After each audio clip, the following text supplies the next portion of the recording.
Here are 6 red flags that you need to look out for in your listing, because if a guest finds even one, your goose is cooked and you're not getting booked. And number 1, you think it would be reviews, but not quite. It's negative guest testimonial. Sure, I understand how much it hurts to see a 1-star review because it knocks your ranking down so quickly, but a guest could leave a 3-star review and then vividly, voraciously, and vehemently leave a negative, angry dictation of everything you ever did wrong in your life. And that book of a judgment as a summary in your review is what does all the damage to guest trust. And further, guests aren't nitpicking exactly what your 4.x star rating is. You as a host know they don't even understand how the 5-star system works. They'll leave a 4-star and write, "Perfect stay, thank you so much." And red flag number 2, and I've seen it from a few of you, is inconsistency in your photos. A lot of hosts with multiple years of experience will start with having bad photos, and then they hire a professional photographer. And they'll upload the new photos and leave the old ones up there too. But then the problem is the living room is a different layout, or has completely different furniture, or one of the wall colors has changed since. And because a guest doesn't exactly know any better, they won't be able to tell which is which, and they're not going to send you a message to ask. They've got multiple tabs open of different listings, and the moment that they don't trust your listing, they just kind of move on. Airbnb has been optimized to make bookings the easiest thing ever. They stole a lot of Apple's playbook. So it's easy not just to be a host, but it's easy to be a guest too. Now, number 2 is a near neighbor to number 3 in the world of inconsistency, and I call it tone shift. One of my students in Rockford made this mistake, so you don't have to. All he's asking is that you like this video.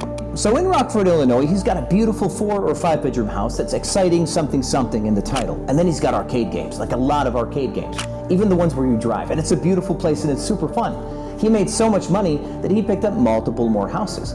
But he made the grand mistake of naming one Tranquil and Relaxing, still with a bunch of arcade games. And so naturally someone clicks looking for a relaxing environment, but when they open up the photos, it's just another exciting place. He misunderstood the assignment. If you package a product for sale and there's something else inside the box, that's called a bait and switch. Now, no one's made a payment yet, so no one's gonna quite accuse him of that, but the psychology of this is your listing is a funnel, and at the top of the funnel, the title and the thumbnail will attract a certain type of customer, psychographic, someone who might like a chill environment, for example. And then when they click, they get into the middle of the funnel, where they have to consider your listing in depth. They go through the photos and the review and the description and your price, etc.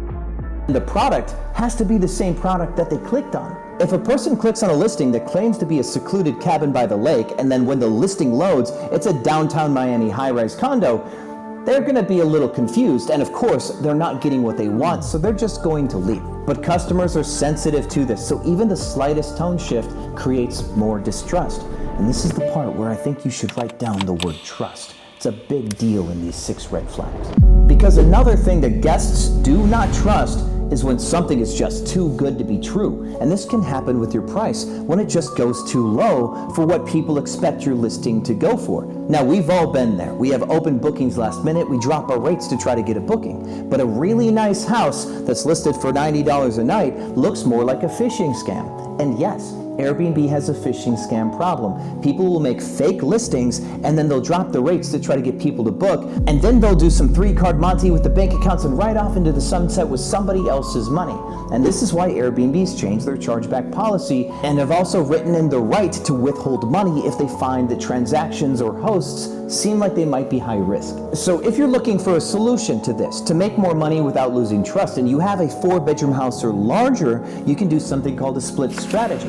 It's where you list individual rooms by the night and you only keep those available last minute. So you let your house get booked as usual on the weekends and whatever, but in times of low demand, you open up that by the room inventory and sell off smaller pieces. That way you don't have to drop your house rate so much. So if you had a 5-bedroom house, instead of going under $300 a night, you can rent all 5 bedrooms out at $70 a night and you'll make $350 per night. Even better than going below $300. Yes, it is a bit of work. It's not just some plain and simple kind of thing, but I do have videos on running an Airbnb business on this channel. Could you believe that? Tons of videos, actually. So maybe subscribe and watch those videos too. And there's a fun other side to this coin. Some people are looking to spend money. Some people may have a budget of $300 per night, and if they have the money, they want to spend it. So sometimes people even cut out the very cheapest listings because they're looking to get the best of what they can get for their money. And sometimes people don't recognize quality unless they pay more money for it. If you ever saw in the news how Payless Shoes made a fake Italian brand called Palessi, opened up a store in the mall and sold their $35 shoes for $800 $200 a pair.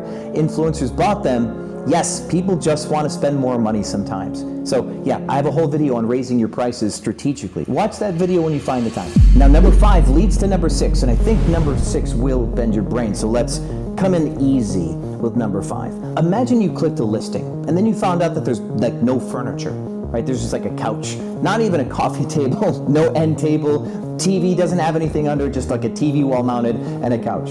Just like a guy just got his first apartment and he's no furniture yet. The bed doesn't even have a box spring under it. There's no headboard, there's no nightstand. There's like 2 towels in the bathroom. Lucky the bathroom even has a mirror. That's like my first 5 or 10 listings actually. Thank God I got started in 2015 when this was easy. But now that the shine is worn off in the Airbnb space and people aren't just doing something edgy and new, people are really trying to figure out what kind of host you are through the photos. I call this perception of effort. Yes, I made that up, but I've been making up phrases for like the last 6 or 7 years, and they've been flying by just fine here on the YouTube channel. And perception of effort is a great way to summarize the fact that people aren't just looking at listing quality, they're trying to catch the character of the host.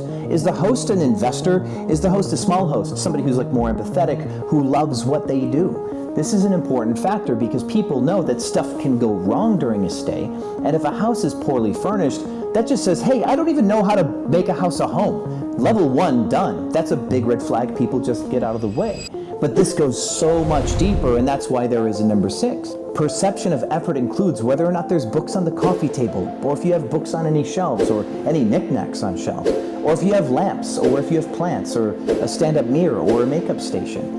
If you have more than just 2 pillows on the bed, if you have a pool, does it have floaties and lounge chairs and beach towels by the pool in the photos? Do your photos show that your coffee station is decaf and tea and sugar and creamer, and that you have pots and pans in the kitchen and all the fixings that people can use for their family? Do your photos show that you've put in all of this effort and care? And at the highest points of this perception of effort, where we get into the $800 or $1,000 per night plus properties, people are looking for a level of artisan mastery, you can say. Someone who's a creative artist that wants to make the home look great because they love what they do, that they're expressing themselves in the listing. People would love to see your personality shine through the listing because this says, I'm not doing this just for the money. And to host on Airbnb and not be doing it for the money is the biggest green flag ever. So wave that one, and the guests will book, I promise. If you care about making your home look good to attract more guests, I've got a playlist on design. You can even do all this without breaking the bank. So watch these videos to improve your listing and get more bookings. And subscribe if I haven't earned that yet. But seriously, thank you for supporting the channel and letting me talk at you about Airbnb. This is my favorite thing to do. So, as always, my friends, I will see you on the other side.